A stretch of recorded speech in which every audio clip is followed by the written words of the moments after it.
Welcome back to the Ed Morrissey Show podcast edition. Joining us, as always, the Prince of Twitter, the Regent of RedState.com, and of course the first runner-up and Miss Congeniality in the Republican deep stakes. That's right. That's right. Yeah, I came this close. Yeah, but you did get Miss Congeniality, so I think that's a win. Yeah. Well, we can talk about the deep stakes because we're actually recording this just about a half an hour after Donald Trump announced that it was JD Vance is going to be his running mate. But before we talk about that, we got to talk about the fact that Donald Trump was alive to tweet this out, to Truth Social it out today, because over the weekend, of course, somebody tried to kill Donald Trump. Somebody got within 130 yards with a high-powered rifle on a rooftop that wasn't secured. That turned out to be the roof of the staging area for law enforcement.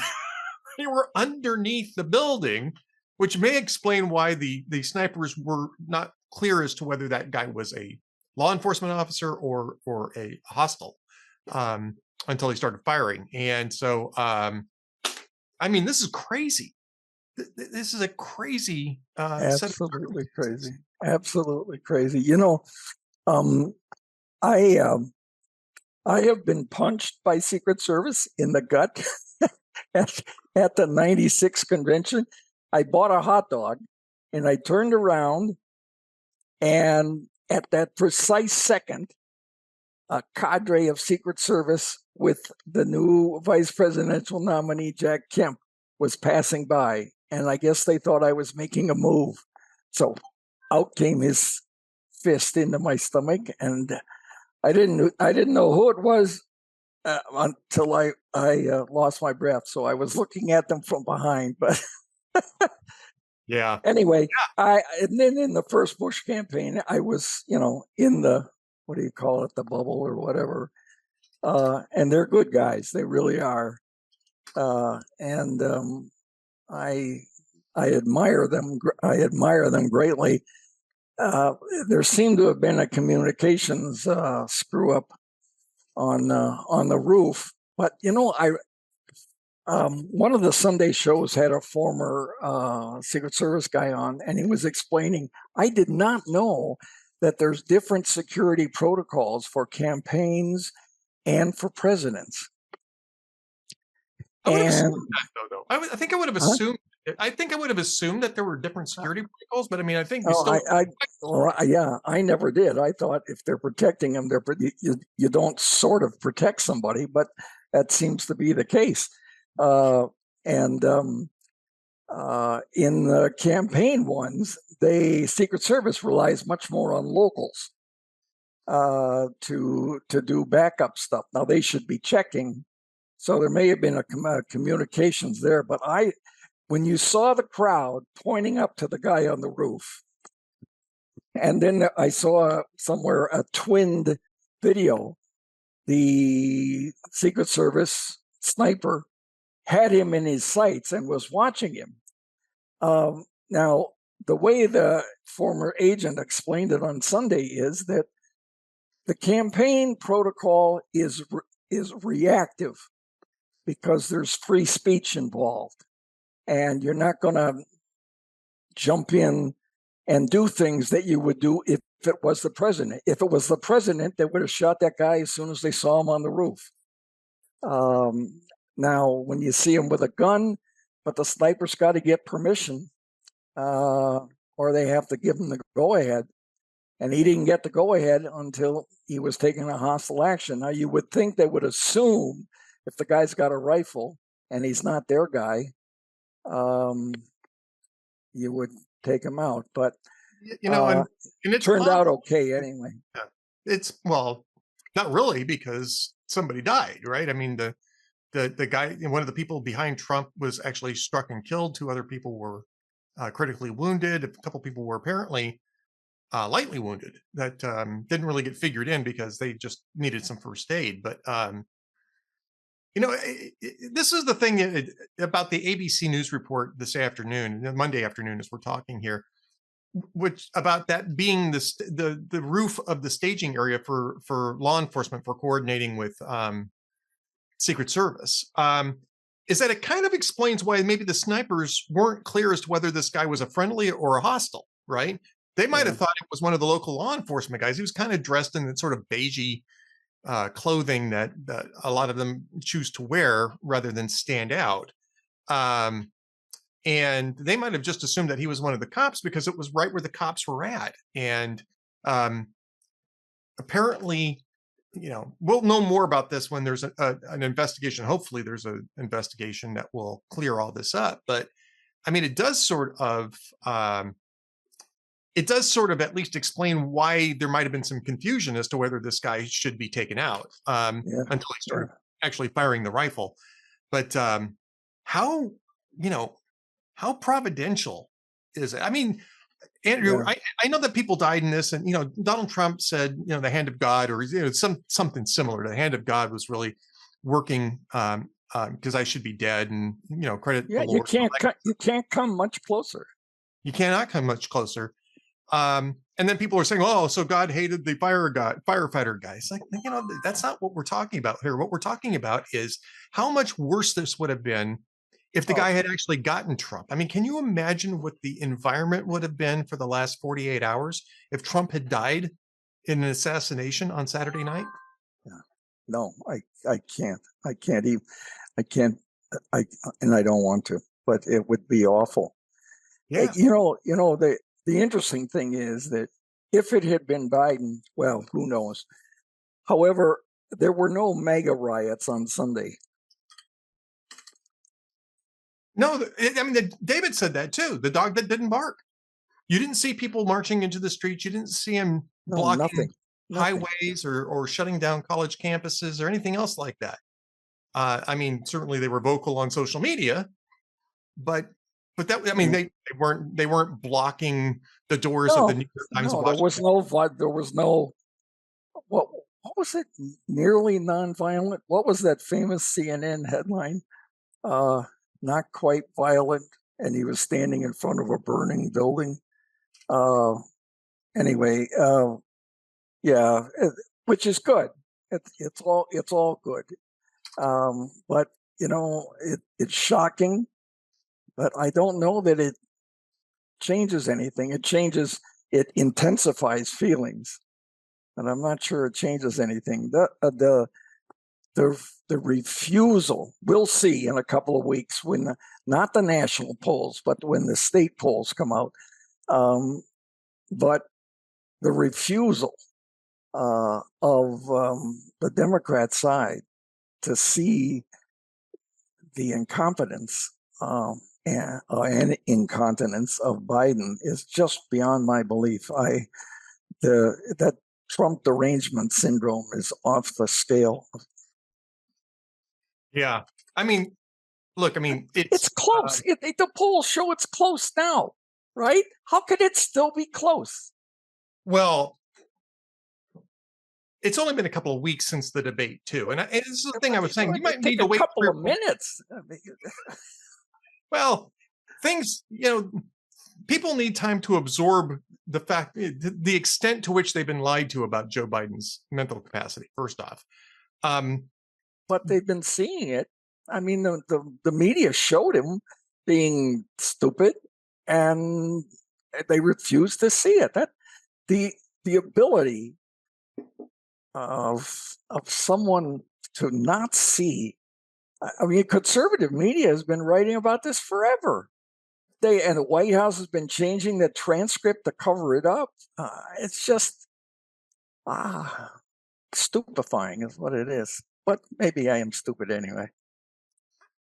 That's not true. I know that's not true. Well, thanks, Ed. But, and I think that this is, in part, first off, I think it takes time to process. I think it takes time for people to process just how much they've been lied to, right? And sort of understand that. So when that debate happened, I was saying, look, it may be 3 or 4 weeks before we really see the impacts of that. And now we have the assassination on top of that.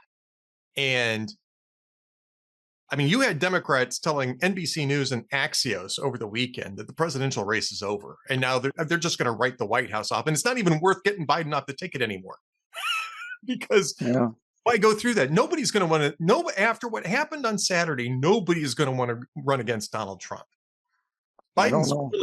Biden is actually kind of useful in that sense, in that you don't have to have a big fight in an open convention now. Because if they're not even going to worry about winning the White House, what's the point? Now, obviously, Biden still thinks he can win, and I don't think it's going to be a 65-35 popular vote blowout by any stretch of the imagination, because people are voting for agendas, I think, more than they're voting for particular people. But I think that what happened on Saturday night might have lowered the temperature on the revulsion that some people have for Donald Trump, because how do you not see that as inspirational? A guy who was just shot at, had just a piece of his ear taken off by a bullet, get up, shake his fist at the people who are trying to get him, and say, "I'm going to keep fighting." I mean, that photo by the New York Times, Evan Vucci is his name. Well, Evan Vucci is AP. New York Times. Right. Doug Mills is New York Times. He's the one that caught the bullet. Yes. Yeah. And that was an amazing photo.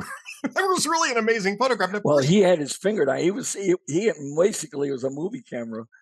I'm a hobbyist photographer. I haven't really done much since I moved to Texas, but I'm a hobbyist photographer. And I've got a really good professional camera. I got a Canon 6D, which is a full frame professional style camera. Not the most expensive camera you can buy, but it's kind of up there. I spent money on that sucker. And I was like, yeah, I had to kind of justify that one to myself just a little bit. Yeah, it can do amazing things. And you can, when you have a really good digital camera, you can keep your finger down on that shutter button, and it will keep firing until you fill the buffer on it, and then it stops, and then you have to kind of let it write all the files and then start up again. So I kind of understood how that picture got taken. But, we've been doing this an awfully long time. You've been doing it maybe a couple of years longer than I have. Doing what? Well, politics and media. Oh, yeah. Maybe a couple of years longer. Yeah. I don't have any real frame of reference for what happened on Saturday. The only frame of reference that I have is Ronald Reagan getting shot and surviving an assassination attempt. But of course, he went down because he was very seriously wounded in that attack. I've never seen anybody get up. And I guess the historical precedent would be Teddy Roosevelt, right? Who was 19 when he's running on the Bull Moose ticket, got shot through a speech that was in his pocket, which saved his life. Still was shot though, and ended up shortening his speech. After the shooting, he shortened his speech to 90 minutes. And those are the days before microphones, so he was yelling it out. Bull Moose was an apt description. Yeah, and that happened. And guess where that happened? Milwaukee. Oh, that's interesting. I hadn't heard that part of the story. And where did George Wallace's would-be assassin come from? Milwaukee. Wow. And here's a little background on Teddy. Despite the advice, he said, "No, I'm going to give the speech." The bullet went through his 50-page speech that was folded, so that's 100 pieces of paper, and his metal eyeglass case. Remember those little pince nez that he used to wear? Yeah. So it went to that. Having been in the army, the Spanish-American War, he wasn't spitting blood, so he thought he was okay, and he happened to be right. So they took him to the hospital afterwards, and they wanted to take the bullet out, and he said, "No way, no way." And the reason is he became president when William McKinley was assassinated. Right. But McKinley also did not die from the bullet. He died from the infection developed when they were taking out the bullet. Right. So Teddy said, "You know what? It didn't have antibiotics yet.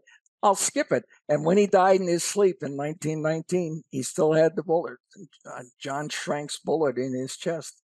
And John Schrank lived another 24 years, 24 years in a mental institution, but the assassin lived longer. Yeah. Well, yeah. Yeah. But There's no you such thing think as about it, perfect. you think about it, John Kennedy, he was on a presidential visit, but it was Texas, and you could argue it was sort of campaigny. The other, his brother got killed at a campaign event. George Wallace got shot at a campaign event. Yeah. Donald Trump at a campaign event. It's dangerous. And as the Secret Service guy explained on the Sunday show, campaign events require contact with voters, with ordinary people. And the people at the Trump rally had to go through detectors and security checks. But the shooter was not at the rally. No, he was just outside of it. Yeah. Yeah. And that really, I mean, you can say he was outside the perimeter, but basically anywhere within rifle range is within absolutely. a perimeter that should have been secured. Absolutely. Absolutely. Crazy. It's crazy that was not secured. Yeah, it's not tragic. It's sad. It's disheartening. On the other hand, it came out okay for Trump and the country. Gosh. Yeah, look, I mean, clearly the security was lacking at that event. I don't care where the issues were necessarily. We don't have to conclude that. What we can conclude is that when you have somebody who's able to climb up on a roof within 130 yards of a stage and not be stopped until he starts pulling the trigger, there's a failure there. And yet Alejandro Mayorkas, who's the Homeland Security Secretary, comes out today and says, well, what's her name? Cheadle has my full confidence. The Secret Service director has my full confidence. Why? Yeah. Why? I mean, personal protection is their main mission. I mean, they have other missions too. They fight counterfeiting is one of their other big missions. But personal protection is their core mission. And they failed. They clearly failed at it. Why would their boss come out and say 100% confidence? Yeah. Well, the Biden crowd are number one incompetent, and they're not number two. They can't admit anything wrong. Has Biden ever admitted anything wrong? Nope. Nobody got fired over Afghanistan. Nobody got fired over the supply chain crisis, which was one of the more milder failures of this administration. Well, he fixed that, Ed, because he had a photo op. Yeah, and he's still calling Afghanistan an extraordinary success. Yeah. And people are calling for generals who should have been fired. The generals were ready.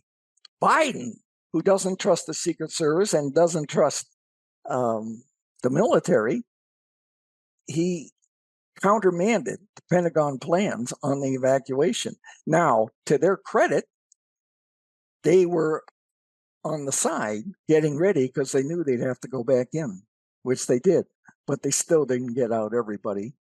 And they left behind all the biometric files, eye color, blood type, everything, for the thousands of Afghans who helped us over 20 years and the allies.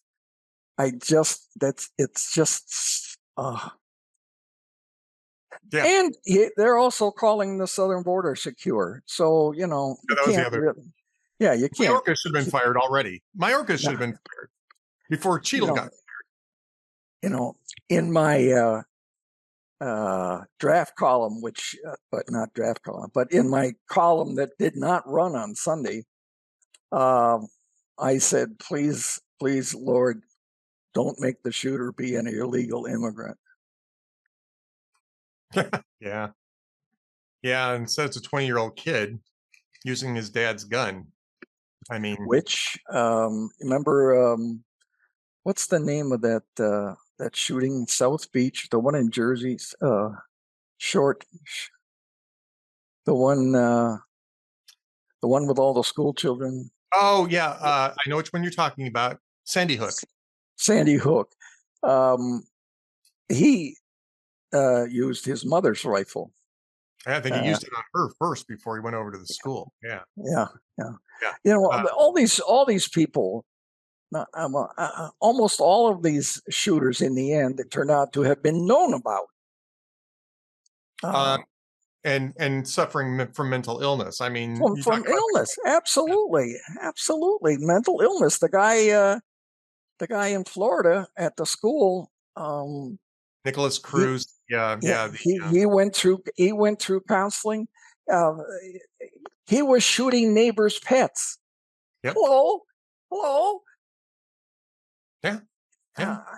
And then there was the one guy. He killed his baby. And he still got a gun because somebody didn't put the violent thing in the records. And then he shot all those people in the church in Texas. And a lot of it, I think, and we don't have to go into it today, but a lot of it has to do with mental illness. And mental illness it's like, remember at the beginning of AIDS, you couldn't talk about it? Yep. Because, oh my goodness, no.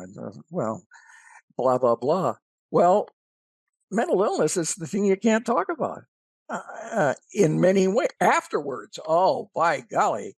But you know what? Hospital can only hold, in most states, a hospital can only hold somebody who is crazy for 3 days. And you can't do an evaluation in 3 days. So yeah, it's all messed up, and now it's tied up in politics. And I suspect that Ms. Cheadle will not be the Secret Service director in the future if or if Trump's elected. Yeah, all those people are going to get cleared out on day one. That'll be one of the first day one things, is to boot them all out. And honestly, and I've seen people say this before, is that, the presidential race is over. Democrats are telling that to NBC News and Axios. I mean, I don't know that for sure, right? No, I don't either. No way.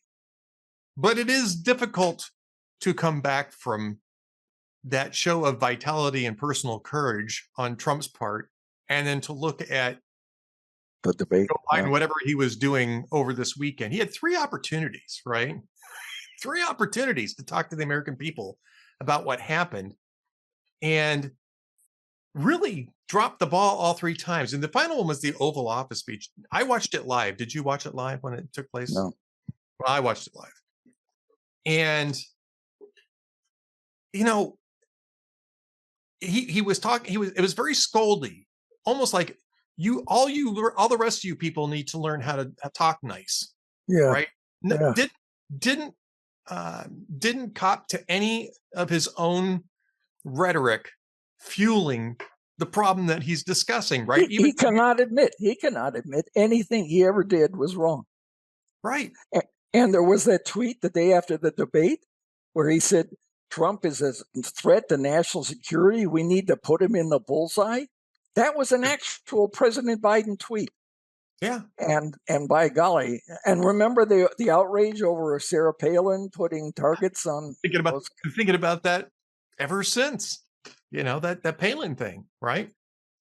The New York Times is still going after years later over it.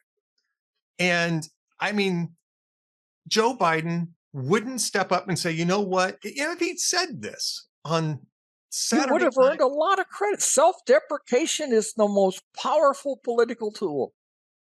Yep. Yeah. People would have said, okay, that's leadership.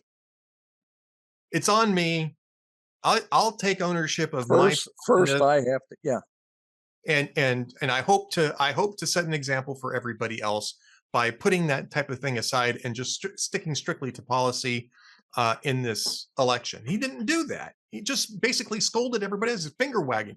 He had this pinched look on his face and his talking like this. And I'm thinking, and then he's reading off the teleprompter, which is fine.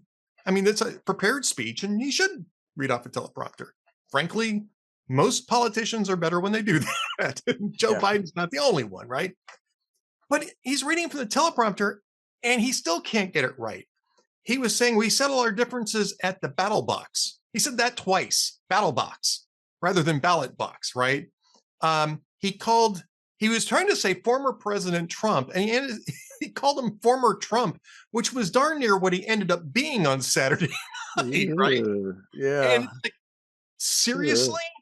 I mean, in and of themselves, these are minor gaffes. They're not the worst gaffes. And he didn't lock up and,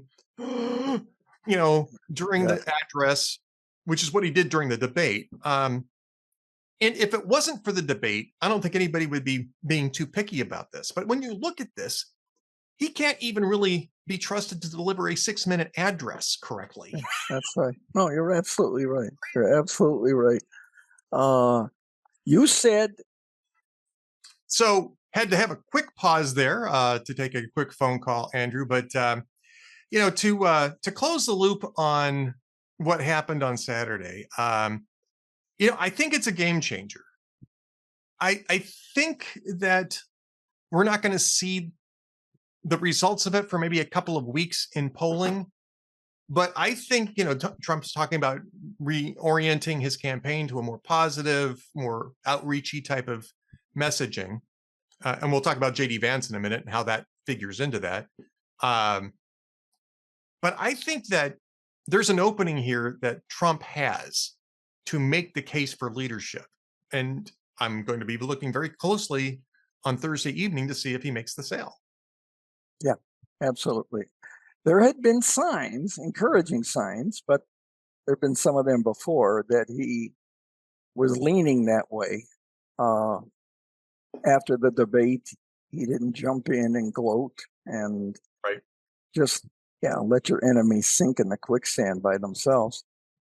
So I hope that's true. My impression of Vance is that he's not that way, but hopefully he'll go by what the boss wants. I just wish there was some way besides political convenience that a vice presidential nominee, a vice presidential pick could somehow be vetted beyond, she's good for this state. We got Vice President Giggles for the very wrong reasons. They had nothing to do with her competence, intelligence, rhetorical skills, or anything. And I guess we could still be stuck with her as president of the United States. So. And Dan Quayle wasn't the best choice.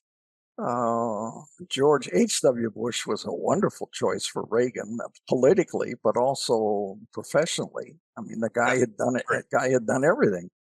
Yep. Who else? Al Gore. Dick Cheney. Yeah, I mean that solved. I worked with him a little bit in the campaign. That solved both problems for George W. That got him some gravitas, DC gravitas, and a wise person who didn't have the ambition to succeed him. So that was an ideal choice. So for Vance, for me, I mean, Vance is a very likable, personable, figure. He's only been in the Senate for a year and a half. He's been an author before that, and of course, he's a former Marine. He's the only person on either ticket that has, any sort of veteran experience, and he's a combat veteran. He's a military journalist in Iraq during the Iraq War. He's 39 years old. He's half of Donald Trump's age. That's funny. I mean, literally half Donald Trump's age. And I would have preferred somebody who's been a governor, right? Somebody who has run an executive branch at some level. But I understand why he chose Vance. And I'm just going to, I put this in my post, and I think Donald Trump is serious about resetting the message, right? I think he himself personally wants to come across as a leader who can unite people. He wasn't concerned about that in 2016, and he clearly wasn't concerned about it in 2020. Both of those times were base turnout strategy type things with, electrifying people who hadn't voted before being the key difference in 2016. But now I think he's really looking to be a broadly electable figure. But what Vance does for him is it sort of locks the base down for him. If he'd picked Nikki Haley, for instance, the base would have been furious with him. It would have definitely been a unifying pick, right? Because it would have unified both sides of the party and all that. But after falling out with Mike Pence, I don't think he's interested in throwing anything to the establishment wing of the party anymore. And B, he wants somebody he can trust, right? Somebody who's generally speaking on the same agenda as he is, so that person can address, the red meat type of stuff with the base, and he can focus on being the good guy to a broader range of people. And I think if that's the strategy, then that's a smart strategy. I still think Vance is weak, though, just in terms of being the heartbeat away pick. Yeah, he is. He didn't have much Senate experience. Neither did Obama, and did Kamala Harris. And Harris. It's usually the Democrat Party that goes for congressional members for their vice president. Since 1928, let's see, every vice presidential pick candidate for the Democratic Party has come from Congress, except one, Sergeant Shriver in 72. Right. But Geraldine Ferraro was from the House, and John Nance Garner was from the House. Everybody else, I think. Oh no, what's his name? Roosevelt's third vice president in his third term, Henry Wallace. Wallace. He was in the cabinet. He was in the cabinet, yeah, and got booted out because he was a Soviet stooge. Can you imagine? Jeez. There was actually a good book about that, and I didn't buy it. I should have bought it. I was in a bookstore, and this is while I was on vacation a couple of weeks ago. I was in a bookstore and just sort of noodling around because I just wanted to waste some time in a bookstore. I kind of enjoy that still. It is pleasant, isn't it? It is really pleasant. So my wife was having a cup of tea. It's at Barnes & Noble. I guess I can say Barnes & Noble. She's having a cup of tea, right? Well, I think I ended up buying a book, but I mean, just basically just wandering around and enjoying the atmosphere. And there was a book about Henry Wallace, and it's just come out. And the book apparently posits that it was actually worse than people think it was. Wallace was more of a Soviet stooge than people think he was. Not that he was like a foreign agent type of thing, but he was a stooge. And apparently it was worse than people think. And I'm skimming the book and I'm thinking I should really buy this. And I was thinking, I'm never going to read it if I buy it, right? I just don't have the time to read this. Now I really regret it because I think I would have really enjoyed it. But yes, but to get to your point, usually Republicans tend to pick governors as running mates. Not always, but they tend to, or people who have been in executive branch positions. And Democrats like to pick people out of the Senate because Democrats like centralized control. And I always say Democrats like centralized control, so they lean to the Senate for those types of choices. And Republicans like decentralized control, so they lean to the states for those kinds of decisions. And executives, And executives, right? But in the end, nobody really votes for vice president, right? I mean, nobody really votes for vice president. It doesn't really matter a lot. It matters after the election because it's the person who's the next in line. I think the one thing that you can count on, there's two things you can count on with JD Vance. One is that he's not going to embarrass the ticket in a way that Kamala Harris does. And the second thing is that he's going to easily outbox Kamala Harris if they even bother to have a vice presidential debate. She will be burdened by what has been. Let me just put it that way. He needs to be careful. You can't, even though she's an idiot, you can't beat up on her. Yeah, yeah, it's true. It's true. Yeah, I mean, it is a double standard, but it's a double standard that's very real. So you've got a couple of columns up, and we don't have too much time left. We've already talked about the political assassinations. I think we kind of covered that, but you have another one, the most important Biden question no one's asking. So in the few minutes that we've got left, what is the most important Biden question that no one's asking? What's good for the country? Thank you.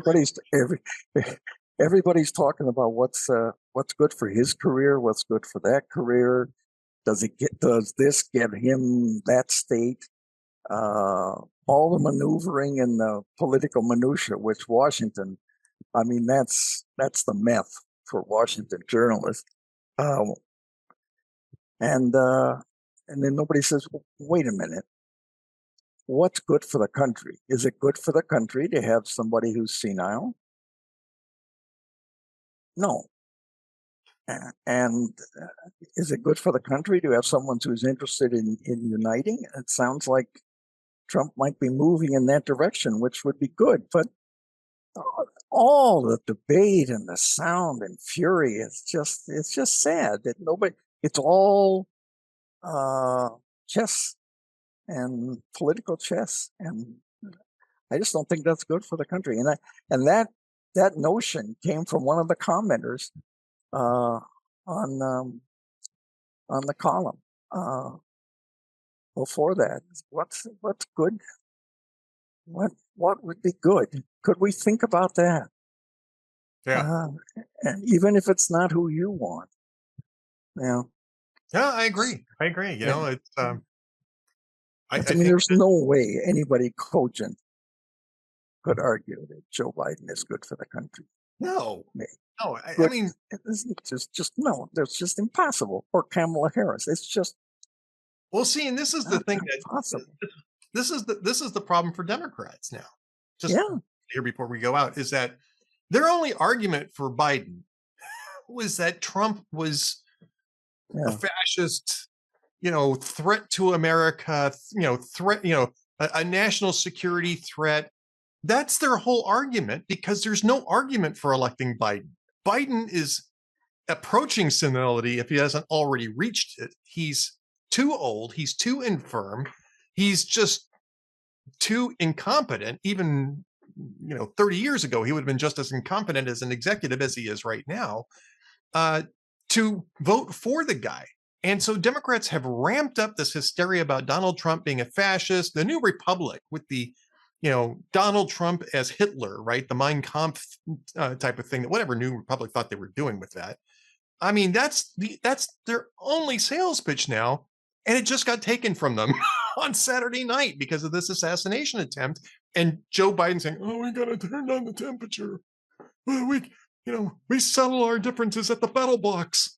They can't, I mean, I guess they can contradict themselves and still make these arguments on the stuff. The hypocrisy is oozing out of their pores. Nobody's perfect, but they don't have an argument. He is perfectly imperfect. No, you're absolutely right. The only thing is, not him. Well, that's not really an argument for you. No, that's how he won in 2020.